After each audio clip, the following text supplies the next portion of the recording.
दाऊद इब्राहिम जिंदा है या वो निपट गया, इस पर दुनिया भर में चर्चा चल रही है। कुछ लोग कह रहे हैं कि दाऊद मर गया, तो कुछ का दावा है कि दाऊद अभी जिंदा है।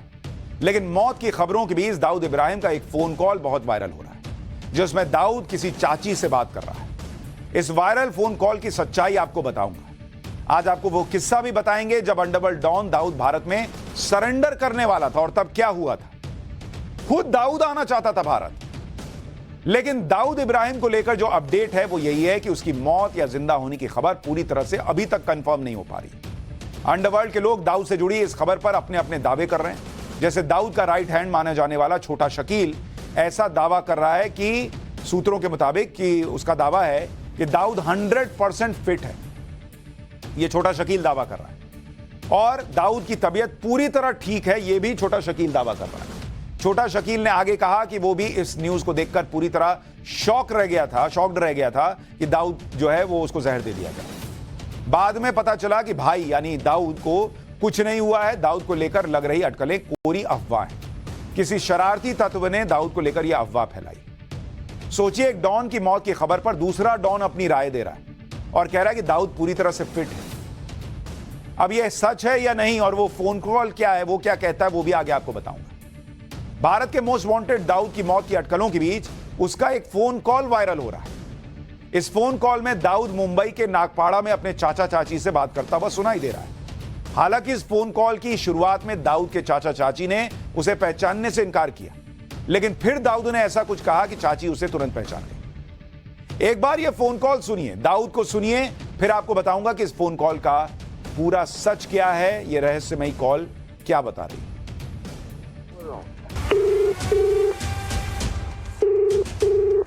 कौन बोल रहा है? मैं चाची हूँ। चाची सलाम वालेकुम। हाँ वालेकुम सलाम, बोलो। हाँ दाऊद बोल रहा हूँ।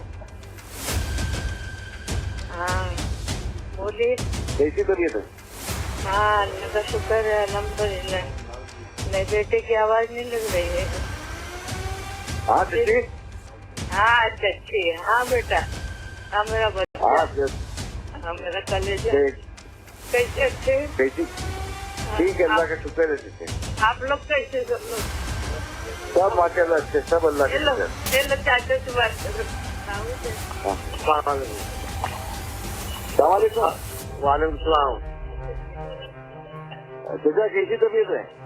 हाँ तबीयत कैसी है? हेलो। हाँ चाचा, हाँ तबीयत कैसी है आपकी? तबीयत ठीक है बेटा। क्या बात है, आवाज एकदम नरम है। हाँ बोल रहा हूँ दाऊद। हाँ बोल। हेलो। चाचा तबीयत कैसी? हाँ चाचा। हेलो, हाँ तबीयत कैसी है तुम्हारी? तबीयत ठीक है। अच्छा, क्या हो गया, डॉक्टर को दिखाए? हाँ डॉक्टर चालू दवा। हाँ दवा चालू है। दवा चालू है। हाँ और क्या है, हनीफ हनीफ क्या है, फारूक हनीफ? हाँ हनीफ ये लोग किधर है? हनीफ और फारूक? हाँ जी, कभी काम पे जाता है। हनीफ और आरिफ? आरिफ ने कोशिश करता है, फारूक अभी दुकान पे चलाने को लिया है। अच्छा अच्छा अच्छा अच्छा। अब इस फोन कॉल को सुनकर तो यही लग रहा है कि दाऊद जिंदा है, लेकिन क्या वाकई ऐसा है? इस फोन कॉल का एक और हिस्सा है जो आपको अभी थोड़ी देर में सुनाना बाकी है। वो हिस्सा भी आपको सुनाऊंगा और इस कॉल का पूरा सच भी आपको थोड़ी देर में आगे बताऊंगा।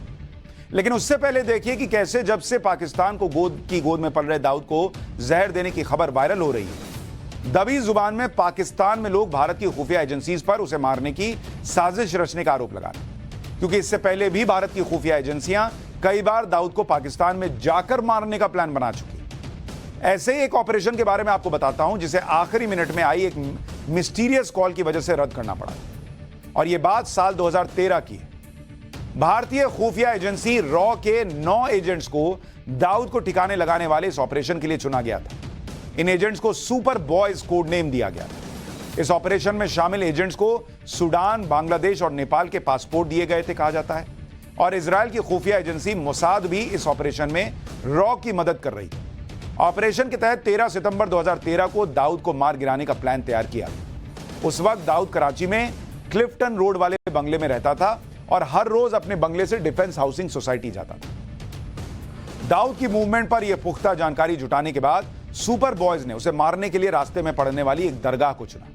13 सितंबर 2013 को सुपर बॉयज दाऊद को ठिकाने लगाने के लिए तय जगह पर पोजीशन ले चुके थे। सुपर बॉयज अपने ऑपरेशन को अंजाम तक पहुंचाने ही वाले थे, तभी एक मिस्टीरियस फोन कॉल की वजह से ऑपरेशन को कहा जाता है कि रद्द करना पड़ा। आज तक पब्लिक डोमेन में यह बात नहीं आ पाई कि भारत के मोस्ट वांटेड आतंकी को ढेर करने का ऑपरेशन लास्ट मिनट पर किसके फोन कॉल की वजह से कैंसिल करना पड़ा।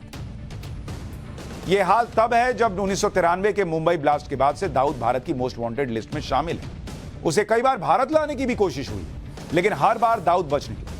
ऐसी एक और घटना के बारे में आपको बताता हूं, जब दाऊद इब्राहिम ने भारत सरकार को खुद सरेंडर करने का ऑफर दिया था। बात साल 1994 यानी मुंबई ब्लास्ट के अगले ही साल की। उस वक्त एनसीपी प्रमुख शरद पवार महाराष्ट्र के मुख्यमंत्री हुआ करते थे। अपनी किताब on my terms from the grass roots to the corridors of power में शरद पवार ने खुद इस बात का जिक्र किया है कि मशहूर वकील राम जेठमलानी उनके पास दाऊद के सरेंडर का प्रस्ताव लेकर पहुंचे। शरद पवार के मुताबिक दाऊद ने लंदन से राम जेठमलानी को फोन किया था और सरेंडर करने के लिए कुछ शर्तें तय की थी। सरेंडर की शर्तों में दाऊद ने यह भी कहा था कि उसे जेल में न डालकर घर पर नजरबंद किया जाए। दरअसल दाऊद को आशंका थी कि पुलिस हिरासत में उसे टॉर्चर किया जा सकता है। दाऊद ने मुंबई ब्लास्ट केस की सुनवाई के दौरान मौजूद रहने का भरोसा दिया था, लेकिन दावा किया था कि उसका धमाकों से कोई संबंध नहीं। शरद पवार ने बताया कि दाऊद के सरेंडर की शर्तें उसके प्रस्ताव में सबसे बड़ा रोड़ा था। जब पवार ने दाऊद के सरेंडर के प्रस्ताव पर मुंबई पुलिस के अधिकारियों से चर्चा की, तो पुलिस अधिकारियों ने बताया कि दाऊद मुंबई ब्लास्ट का मास्टरमाइंड है। उसके खिलाफ गिरफ्तारी का वारंट जारी हो चुका है और इंटरपोल ने भी रेड कॉर्नर नोटिस जारी किया। ऐसे में भारत आने पर दाऊद को गिरफ्तार करना ही होगा। आगे पवार ने दावा किया कि उन्होंने दाऊद के प्रस्ताव को लेकर तत्कालीन प्रधानमंत्री नरसिम्हा राव से भी बात की थी। उन्होंने सरेंडर के प्रस्ताव को न मानने की राय का समर्थन किया। पवार के मुताबिक ऊपर से नीचे तक सभी लोग दाऊद के सरेंडर के प्रस्ताव के खिलाफ थे, इसलिए इस पर आगे कोई बातचीत हो ही नहीं पाई। अब आपको बताते हैं कि दाऊद इब्राहिम के उस फोन कॉल की सच्चाई क्या है, जिसको अभी मैंने आपको सुनाया और जिसके तहत यह दावा किया जा रहा है कि भाई दाऊद जिंदा है। लेकिन उससे पहले फोन कॉल का एक दूसरा हिस्सा जो बचा हुआ है वो भी सुनिए, फिर इस फोन कॉल का सच बता दो। और बोल क्या खबर? सब माशाल्लाह ठीक है, सब ठीक है। हाँ, मेरी तबीयत ठीक सुनाओ। हाँ, मेरे को मालूम पड़ा, मेरे को बताया था अनीस लम्बू ने बताया था कि तुम्हारी अनीस लम्बू ने बताया था कि तबीयत ठीक नहीं है मजीद सिक्का की। तबीयत ठीक नहीं है। अच्छा, तो डॉक्टर को दिखाओ ना। डॉक्टर में दवा चालू है भाई।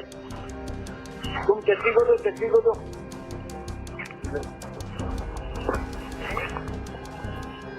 हेलो। हाँ चच्ची, वो चच्ची मैं आदमी को भेजूंगा उधर ना अभी आप मिलने के लिए आपके यहाँ। कभी?